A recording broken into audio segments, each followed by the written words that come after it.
calendar for that weekend, leading to more publicity for Bermuda.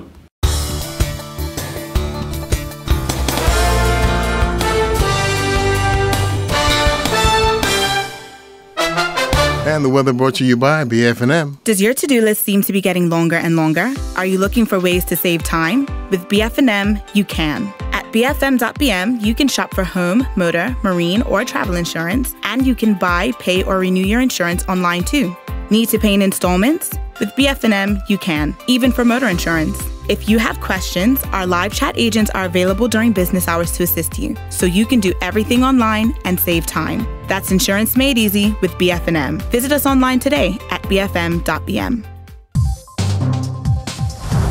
This weather update is provided by the Bermuda Weather Service, sponsored by BF&M. All right, thanks, Greg, for that. And for tonight's weather, going to be cloudy with rain and showers developing. Possibility of some overnight thunder as well. Winds out of the south. Expected low tonight, 71 degrees. Friday, mostly cloudy skies, occasional rain and showers again. A chance of thunder with winds this time from the southeast. Light to moderate with a high 79 and low 72. For the weekend on Saturday, cloudy with showers. Going to be bright later on, though, for Saturday. Saturday's high 80 and low 73. And Sunday, nice and sunny. Couple of showers, though, guys. Expected high for Sunday, 80, low 73. Next week, Monday, some sunshine and developing after a couple of morning showers. High for Monday for 80 degrees, low 73. In Bermuda, relative humidity way up there. Chris, 88%. This weather update was provided by the Bermuda Weather Service, sponsored by BF&M. Thanks to the folks at BF&M and the Bermuda Weather Service. 94.9 Bermuda. Hour 95.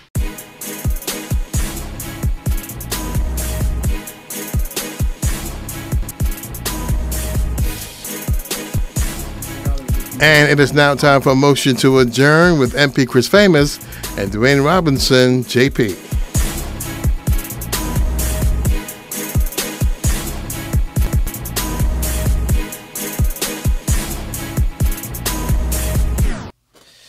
And good afternoon, Brother Dawn. How you doing, man? How's things? Good afternoon to the people of Bermuda. And good afternoon to our very special in-house guest. First time in the studio, too. Yes, you've been a guest before, but yes. Online, I think, wasn't it? Yes. Yeah, okay. So today, we just want to congratulate all those who have worked to put together what's it exactly called? The golf thing. PGA. Butterfield Bermuda Championship? Yes, Butterfield. I just saw it. Not a golf fan, but I saw it on TV and it looks so professional. Yes, we want to congratulate them. Today, we have a very special guest on a very pertinent topic. What's today's topic, Brother Dawn? You got it right there in front of you. Today's topic. I can tell you. Yeah. If you would have told me, I would have been prepared. Sorry for the curveball. Okay, I'll tell you what it is right now, right? It's about Bermudian home ownership. Right? That's what it is. Everybody, or I should say everybody, many people would like to earn a piece of the rock. Mm-hmm.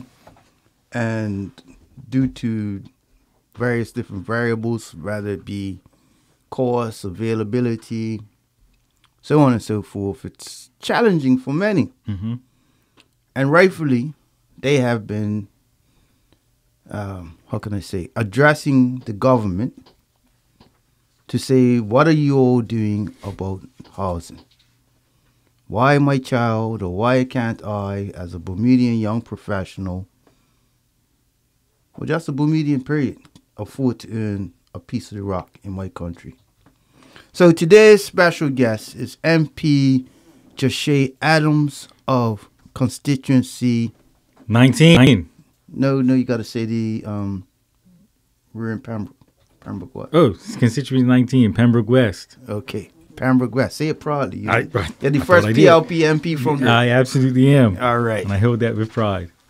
And so, so he's going to speak on two different issues, Bermudian home ownership and a little bit constitutional pride about Pembroke West. Welcome Thank to you. Motion Thank to you. Adjourn Thank you. in person. In person. Feels good to be Bermudian in the home studio. ownership. Bermudian home ownership. So before further ado, Yeah. I'll turn the floor over to you, MP Joshe Adams. Sure. I think a good way for us to begin the conversation is to first speak about the government's commitment in our 2020 platform, which stated that we are committed to building a nation of earners. And so we recognize that a nation of earners can mean a bunch of different things. But the key piece to that is, or part of the key piece to that is a change in mindset. Because we recognize that far too Bermudians see themselves as customers, tenants, employees. And part of what we're trying to do is change the mindset so that we see ourselves as earners, controllers, and actually decision makers of the assets in this country. So we can talk about, and so part of what we try to drive home is that when government are involved in particular initiatives, there's always capacity, or we try to create capacity for Bermudian ownership. And I sort of liken it to the Fairmont-Southampton deal. You'll recall when the Premier spoke earlier this year about the Fairmont deal, a part of that deal emphasized that there was opportunities for Bermudians to own that hotel or own a piece of that hotel. And so, again, I'm sort of driving home the focus of, or part of the focus of this government is ownership for Bermudians. And now for today's topic, if we're talking about home ownership, as you quite rightly said, two key barriers to home ownership when we, canvass and we poll Bermudians, two key barriers is relatively high interest rates and the requirement for down payment. So, for example, a standard rate for a mortgage in terms of down payment is 20%. And so a lot of people, that is an incredible barrier to overcome. So if you will, if you were to have or look at a $700,000 home or $700,000 condo, you already have to come up with $140,000 before you could even look to purchase that home. That is a significant barrier to many Bermudians. And then from the interest rate side, we're talking about the monthly payments. So this now becomes your quality of life, your standard of living, because, how is your standard of living being impacted if you're paying high monthly rates on your mortgage? And so the government then was tasked on how... What are the average monthly interest rates? So the average monthly interest rates, if you will, obviously it would all depend on banks and individuals. But I think it would be reasonable to say that between 7 and 7.5% right now is the going rate for mortgages. Okay. These are from the banks that don't pay interest on the money that you have in the bank. Yes, Okay. absolutely. And so I'll give you we can go even further. One of the interesting things that has to be, or we can look at, is we have an entity here, a bank here, that charges a higher interest rate in Bermuda, and the same bank operates in similar jurisdictions or for lower interest rates for mortgages in that country. So that is a reality that we face. Now, I've often said that I'm not anti-bank. Part of the reason why interest rates are where they are, or part of the narrative, is ultimately it's risk, right? So it's risk and return. So banks look at themselves and say, for the level of risk it takes to lend you that money, what is the return that I'm prepared to bring in, right? And so for various reasons, it is perceived that the banks have a certain level or have an idea of the risk level it takes to lend to the average Bermudian, if you will, and they have a certain level of expectation on the return that they wish to see for that risk. how this all incorporates with the Premier's initiative that was rolled out several weeks ago, the government's mortgage guarantee program, how this all circles back is because part of the initiative was the government was focused on mitigating some of that risk that the bank is taking. And so in exchange for the government mitigating the bank's risk, the bank then offered a lower interest, or is prepared to offer a lower interest rate to first-time home buyers. So what we said earlier, where the average interest rate now is between 7 and 7.5%, we are incredibly grateful that Bermuda Commercial Bank was prepared to offer a interest rate of 5%. And so what this means to individuals, as the Premier said, for a $500,000 mortgage, you'll be saving roughly about $500 a month. And I say about $500,000 a month. That's on the conservative side. You will be actually saving above $500 a month. And then for mortgages around $750,000, you'll be saving about $650 a month. And these are significant savings that is ultimately aimed to make it easier and more affordable for Bermudians to purchase a home. But I think equally as important is also with the government mortgage guarantee program, they've agreed to also take on first-time home buyers with a 10% down payment. So that is significant because if your required down payment was at one point $120,000, $140,000, right up to, $150, $60, whatever, that is automatically cut in half. And so what we're trying to do ultimately as a government is work with our stakeholders to allow and de-risk the banks or de-risk the bank so that they are more flexible and can make home ownership more of a reality to Bermudians. Okay. If anyone wants to call in if any questions, the number to call is 292-9595. 292-9595 for those who are interested in learning more about this home ownership program. How long have you all been working on this? Great question. So I will say the the former Minister of Finance announced it in our budget statement back in 2019. Mm-hmm. What I can say is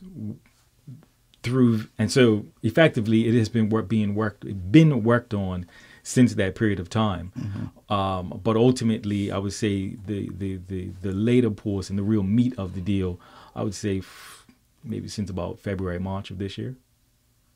Okay. So let me ask you this, right?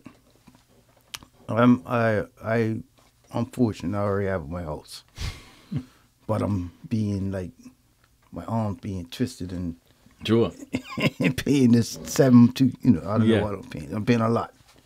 For those that already have a house, yes, and are paying this, I want to say borderline extortion rates. How does this help us? So the interesting piece about this is, so now that let's focus on the mortgage guarantee program. So the mortgage, and the key piece to this, and one of the things that I want to drive home to the listeners, is that this is considered a pilot program.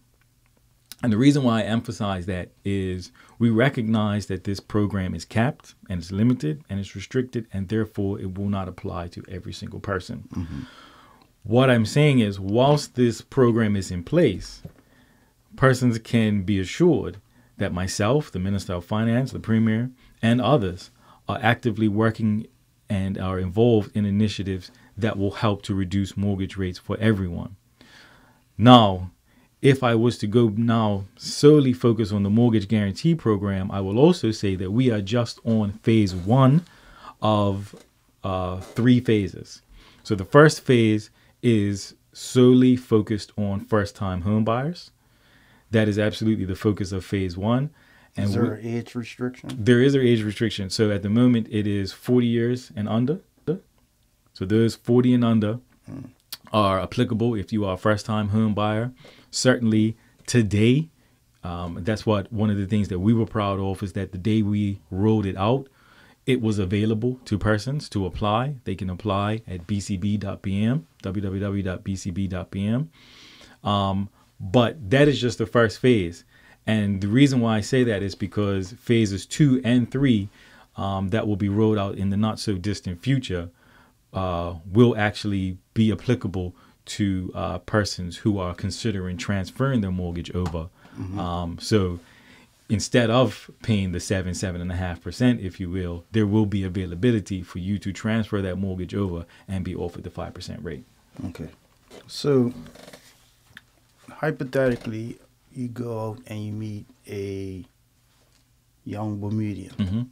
Let's say they are 3 years out of university. They've saved up some money. They're starting to be a little bit more financially disciplined. What would, let's say you knock on the door and they explain the situation. How would you guide them? So, I mean, I guess how fresh are we talking about? Like, No, I'm saying that, let's say they graduated in 2019. They've been working. They've been saving some money, right? Not a lot. And they say, MP Adams, I really want to earn my own home.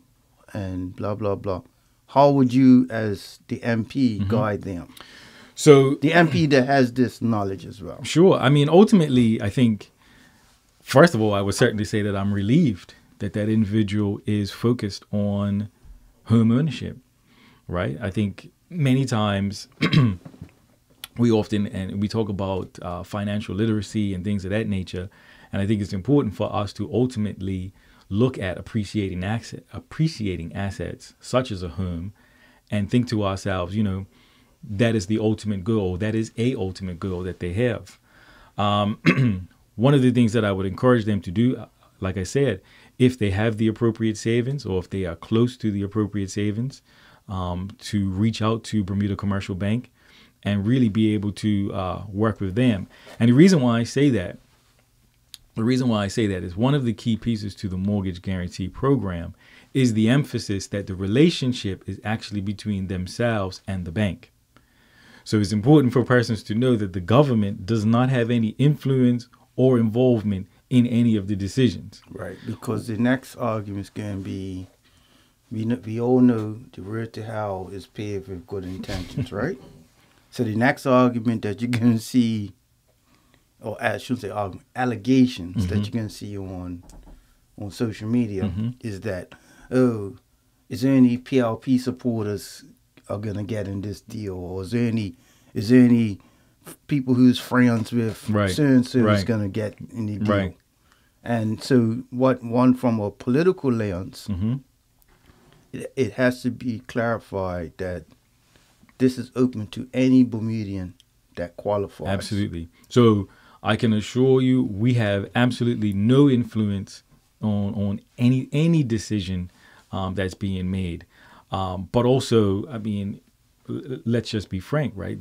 Bermuda Commercial Bank is not in the politics business, right? And so we've shied away. Our simple role is creating criteria that would allow persons to be eligible, and should persons be eligible, considered by the bank, we then support that mortgage with a guarantee, and in exchange for our guarantee, they then offer a lower rate. All right, so let me ask this third question. A lot of people everybody's passionate about something. Sure. Right? Some passionate about golf, some about football, some about cooking. Obviously, when I'm listening to you, you're not articulating just reading Brown like Charlie Brown. You're speaking from the gut, right?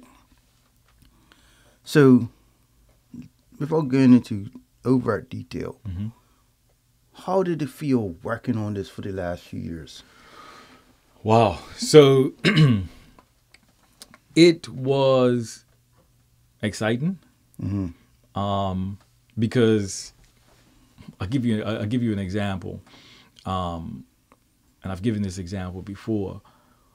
I am just over 2 years into my political career, and one of the feedbacks, and you are far more senior than I am, you would know that you get spoken about as though you're all talk. That you can sit there and you can promise the world. And so what I was excited about is the opportunity to actually be able to execute and deliver. So although a pilot program and although there is still work to be done, first-time home buyers right now in Bermuda can get a reduced mortgage.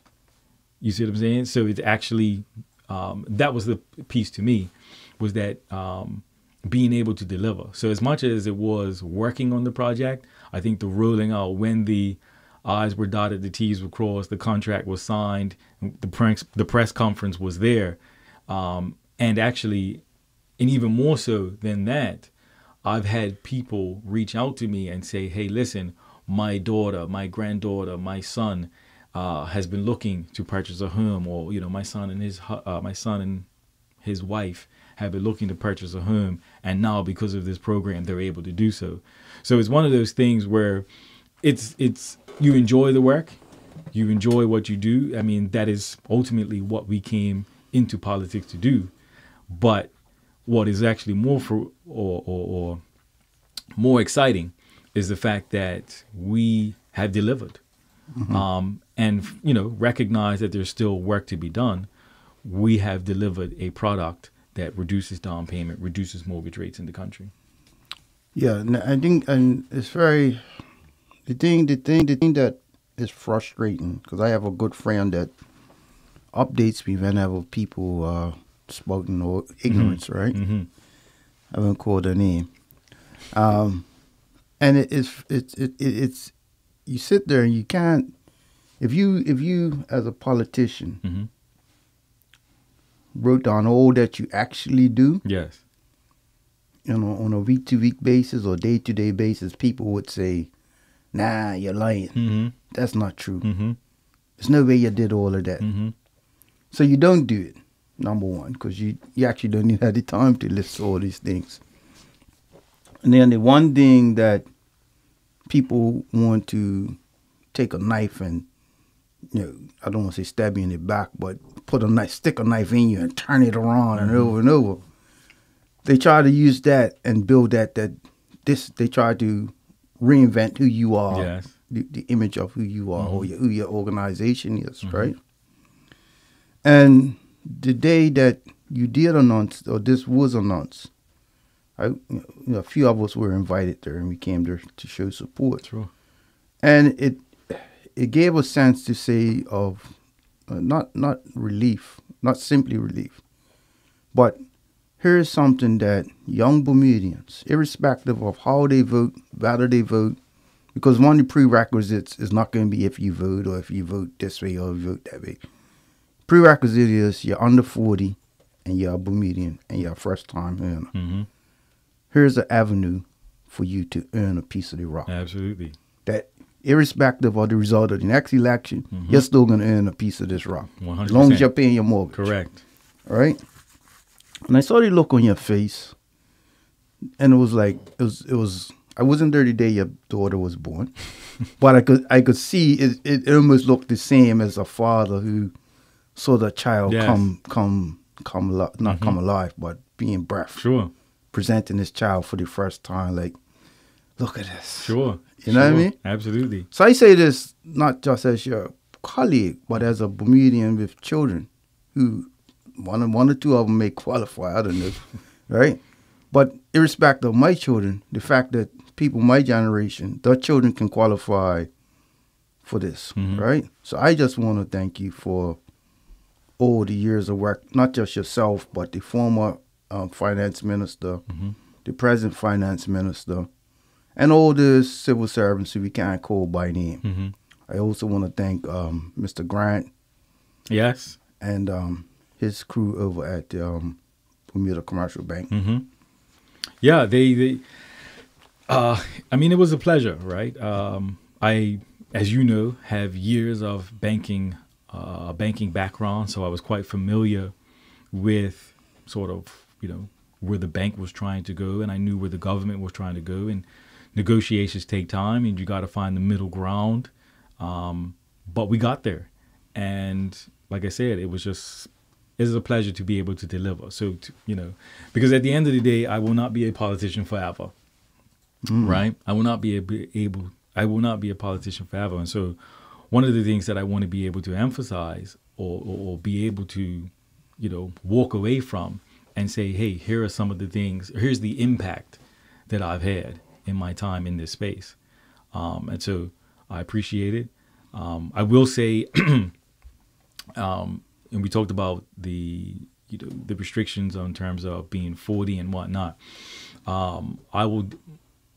Difficult to speak for Bermuda Commercial Bank, but I will say that in the near future, they will be able to articulate exactly the criteria of who qualifies, what phase we're in. And as we sort of move or gear towards the next phase, we'll be able to roll that out as well and be able to articulate the next phase and expand those who are something eligible. for us old people. Something for you elder people is likely. Okay. Cool. So let's make a little pivot. If you want to call in, take a little break, and then we'll pivot for a few minutes. Sure. You're locked to Power 95, Bermuda's big station, at 94.9 FM, a Bermuda Broadcasting Company station.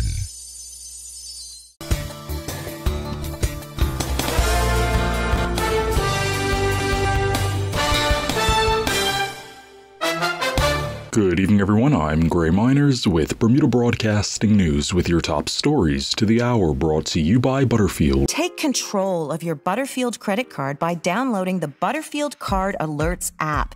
Monitor your spending activity with real-time transaction alerts sent directly to your mobile device. And if your card is lost or stolen, use the app to turn the card off, preventing any further transactions from being processed. Download the app from the Apple Store or Google Play Store today. Customized credit card controls. This is banking by Butterfield. The Bank of N.T. Butterfield & Son Limited is licensed to conduct banking business by the Bermuda Monetary Authority. A major cabinet reshuffle announced today by the Premier David Burt.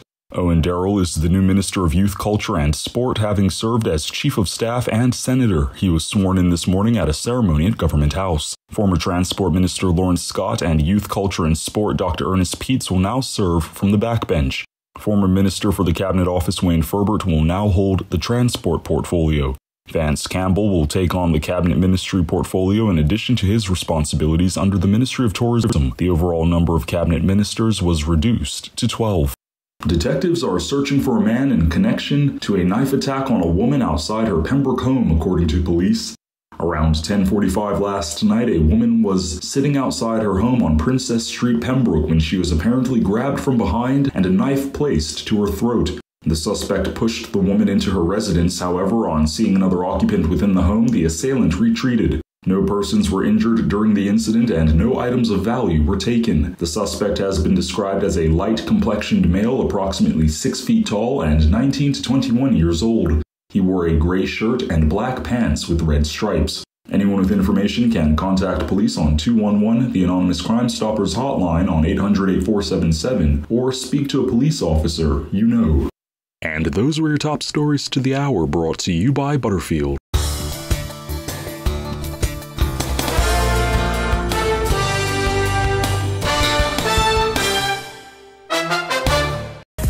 Now back to Motion to Adjourn with MP Chris Famous and Dwayne Robinson. Yes, and we're back. And the number to call if you want to call in is 292-9595. And we're going to make a slight pivot. And MP Adams is an MP because he has a constituency. So tell us, where is, for those who don't know, where is C19? C19? So the easiest way that I sort of describe it is if you're on the St. John's Road, it's Point Mont all the way to Spanish Point Boat Club. And on the North Shore side, I typically say PCC all the way to Spanish Point Boat Club. So in that particular area is C19. So certain shout out to all of my C19 listeners who are listening today. I can tell you that every single thing I do is in representation of them. They hold me to account, and it is my responsibility or my duty, or the job that I've taken on to execute and represent them as best as I can. So what sets C19 differently than other constituencies? Well, let's start with the overall. I certainly am the first Progressive Labour Party MP for C19. That is something that I'm proud of. It is absolutely a diverse crowd. And one of the things that I often like about C19, and I'm sure it happens island-wide, is just the array of concerns, issues, thoughts, ideas that people have. And so, for example, you would have an individual who is absolutely passionate about controlling our debt. Our debt is significant. We've got to control our deficits. It is the key thing for to right in order for this country to flourish. You can go to the next door and someone will sit there and say, I'm not worried about all of that. The only thing that I'm worried about is fixing education. If we educate our children, our island will flourish going forward. And then I'll go to the next door and someone will say, I'm not worried about any of that. It's this pothole that's been outside of my driveway for the last 3 years, and I've been calling everybody, and And so I say all of that to say that is what canvassing is. That is what being an MP is about. It's about recognizing that everyone's concerns are legit, and we had to take on the responsibility to address those. So you've been elected last month, this month. This month, yeah. As of today, you've been elected for 2 years and 26 days. Indeed. Right. Quick math. Yeah, quick math. What beyond canvassing? Mm-hmm. Because the thing about once you're elected is that, and people know you and people like you, people stop you in the street. What are some conversations you're having in the street? Presently, I think it's cost of living. Mm-hmm. Cost of living is a significant concern, and quite rightly so. Also, antisocial behavior is a significant one. I think I think I got elected, and I think maybe 2 weeks after that, there was a murder in my constituency. There was a murder in my constituency. And so if you ever want sort of baptism by fire, it's being able to, your early days on the job, having to go see a grieving mother, certainly sort of spoke to the reality and the role that we all have to play in addressing these issues. And let me take it out of I should keep it in the political context. Where do you see Bermuda needing to go in the next 5 years? Your citizen Adams. Sure, I'm Citizen Adams. Where does Citizen Adams see Bermuda needing to go in the next 5 years? I'll be honest, and I'm gonna. What, you weren't honest all the rest of the time? Well, I was gonna say, there's so many avenues, because we can go to the education route, we can go, so many different routes. But I think one of the key pieces for us is diversifying our economy. I think one thing that COVID has let us understand is how devastating it could be if something were to negatively impact one of our pillars, i.e. COVID, we know, really devastated our tourism industry. And so I'm certainly a proponent of not sort of being accepting of what was and just thinking that because that's how it was in the past or how it is in the present, that's how it is or will be in the future. And so we need to, at this stage, be early adapters and position ourselves to be better prepared, better ready, and to better capitalize on the evolution changes that the world is taking place. And so we liken fintech as an example. the growing fintech industry. I often emphasize to people, now's the time, right? I mean, in our budget statement back in February, the Premier announced that the fintech companies in the island by the end of the year will double, right? And so we expect in 2023 to consistently grow again. And so what I'm saying is, this is an avenue that we recognize that the government is focused on, that his government is invested in. And so it's important for us to train and educate our Bermudians in these particular fields. And it doesn't have to, I wouldn't just limit it to fintech, even the tourism industry, right? The way we catered to tourists 50, 60 years ago is not necessarily how tourists want to be catered to 10, 20, 15, 30 years from now.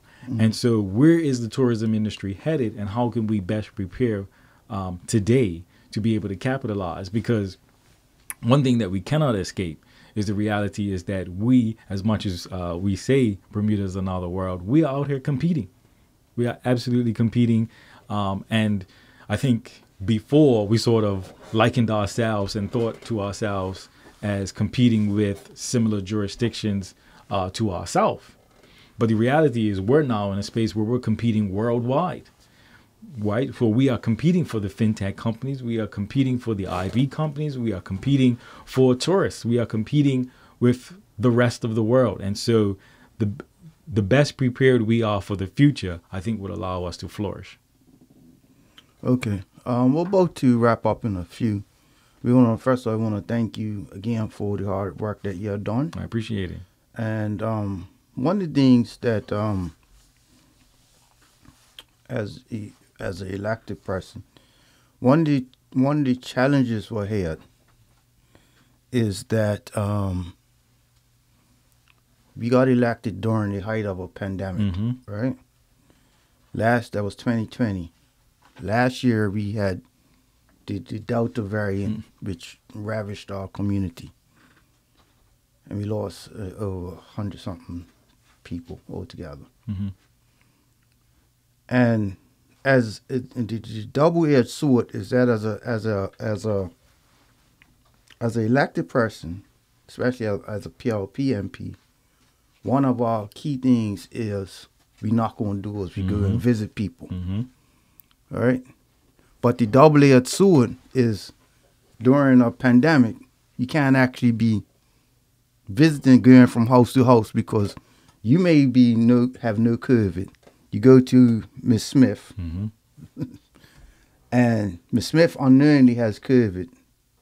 You get it from her, and then she says, "Oh, and go see Miss Jones because she's been waiting to see you." And you go see Miss Jones, and Miss Jones don't have COVID, but you're carrying COVID from Miss Smith to Miss Jones.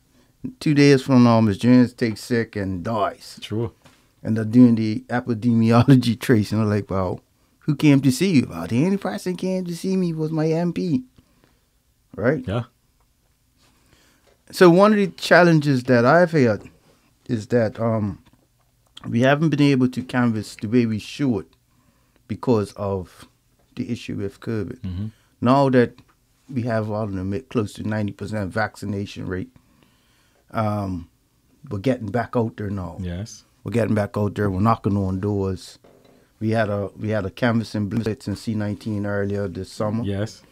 And we have to have more community meetings for the people to bring their concerns, frustrations, whatever. As you said, if you walk down the street and no one talks to you, then okay. If you walk down the street and 10 different people come to you with complaints or things, you know you're effective because they know they can come to you. Yes. If you walk down that same street and 10 people and no one speaks to you, that means that there's a problem. Because that means no one feels that they can come bring their complaints to you. So when people call or send WhatsApps and, whatever, take it as be grateful that they're able to know that they could come to me. Interesting. Yeah. Right? And I think if I can add on to that, I think one of the other added values to canvassing, to being a grassroots party, if you will, is the ability to dispel rumors. I can't even tell you the months on end of just outrageous rumors that people just automatically deem as factual because they got it on a WhatsApp forward, or somebody put it on the blogs, and so it must be true, and so and you get people who, and so by the time it gets to you, you're sort of like baffled, like, where did this rumor even start? How did we get here? And so the ability to sit someone down and actually speak facts, walk them through, and dispel some of those rumors, people actually become appreciative and grateful that they actually were able to reach out to you, and you were able to, create or put a level of trust in them. Mm-hmm. So in closing, what would you say to not only to the people of Bermuda, but more importantly, the people of Constituency 19? So the people of Bermuda is that we are, or I'm not even just going to speak for myself. I think we are proud of the work that we've done. As you quite rightly said, over the years that we have returned to government, we have worked extremely hard. We were hit with two heavy blows, namely Morgan's Point, which has now cost us over $200+ million. The second is COVID-19. But we continue to work. We are continued to be proud of the work we've done. But I think the emphasis to the people of Bermuda, and more specifically for me, the people of Constituency 19, is that we would also be the first to admit that more needs to be done. So we're not dusting our hands, and I'm not, said, hey, I delivered the mortgage guarantee program, now I'm out. I've delivered the mortgage guarantee program, but I'm not going to stop until I've reduced mortgage rates for everyone in this country. So that is my focus. And if I focus on that, and Brother Chris is focused on his work and his projects, and Anthony Richardson is focused on his, and Crystal Caesars is focused on hers, I think as a unit, we can collectively be able to make a real impact in this country. And so I'm very excited. I look forward to the things that we have in store. I can tell you, and we all know, you and I both know quite intimately, that the Premier is very, very adamant that we stick to our platform promises. And so as much as we are proud of what we have delivered, we'll continue to work and to ensure that, we've met all of the promises that we said we would do. All right. Any shout outs to anyone closer to him? Shout out to closer to him, so no pressure. Shout out to my fiance Alexa Lightborn and my daughter Yara. Shout out to my mother, grandparents, and also shout out to I know I have particularly some branch members of Constituency 19 here. I want them to know that at all times I represent them. They are my bosses, if you will, and I'll continue to serve as best I can. All right. Well, MP Adams, thank you for coming in. Thank you for your hard work. And Brother Dawn. Yes, sir, as always. And we'll be back next week. Same time, same place.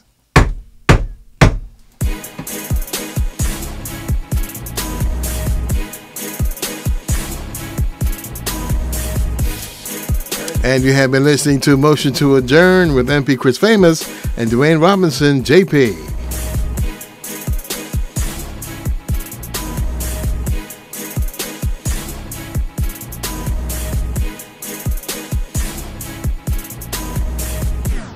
.9 Bermuda. Hour 95. Brought to us by John Barrett & Sons, our favorite distributors of fine beverages. Evian Water is one of the best-known bottled waters in the market and was one of the first identified and collected from a pristine subterranean source in the French Alps